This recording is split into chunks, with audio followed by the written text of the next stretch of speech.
cup of tea, you and me.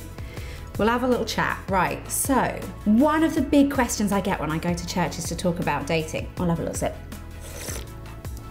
is can a woman ask a man out? Okay, and there's lots of layers to this question. So first of all, I would say when it comes to these questions around men and women and what God's best is for us and stuff, I think there's a lot of diverse opinions. It's really important that you do your own research, that you grapple with the biblical verses, that you talk to your leaders, that you read books, that you pray about it, and you form your own God-guided decisions, right? But I can tell you what I believe, but that shouldn't form your opinion, just inform it.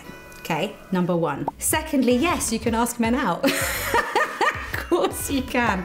And I know that sounds, and not everyone agrees with me. First off, I think in a practical sense, you will save yourself a lot of heartache. The number of women I know who wait and wait and wait for a man to make a move that isn't actually ever gonna happen. And they will turn down other dates and it will be in the back of their mind for a year or so around church. Like, oh, but maybe he's about to ask me out. Oh, I do feel like we're building something. When actually, if they had just asked, then the person would be able to say to them either, oh yeah, I hadn't thought about it, but actually, yeah, let's go on a date. Or, you know, I sort of see you as a friend. And that can be very painful, but better to know sooner than later and allow yourself the headspace to move on, okay?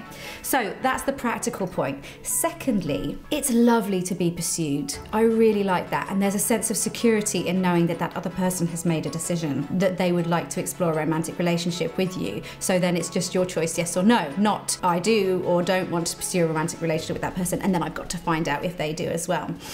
It seems a little hard that the burden of that, of the vulnerability, is always on the man.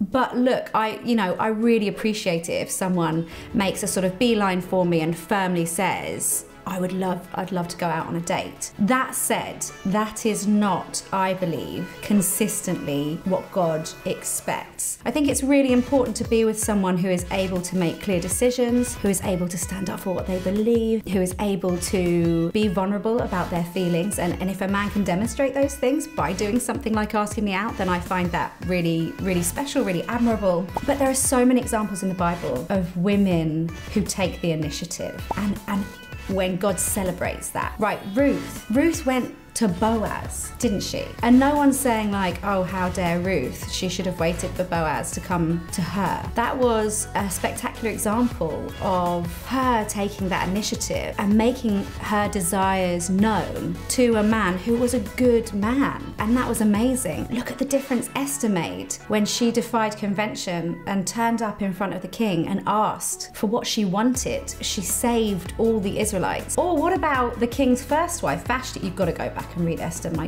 goodness, it is my favourite. He commanded her to appear in front of him at court to dance naked, to show off his assets to all of the courtiers, and she said no. Sometimes a man's pursuit, a man's instruction is not godly and should not be adhered to, and that is really clear. Those two women changed the course of history, one by saying no to a man and one for taking the initiative when she wasn't invited. So I think God celebrates people who are listening to him, people who are bold, people who are brave, and I don't see why that means a woman cannot make her feelings known to a man. And I think that if you're a person who wants a relationship which is led by a man, where the woman is follows, then you can still have that beyond you asking him out. I think that you could plan a first date and then he could take over the sort of headship of the relationship from there. But if, like me, you prefer a sort of equal dynamic and you feel that that's what's right for you, then great, you're setting yourself up for that well.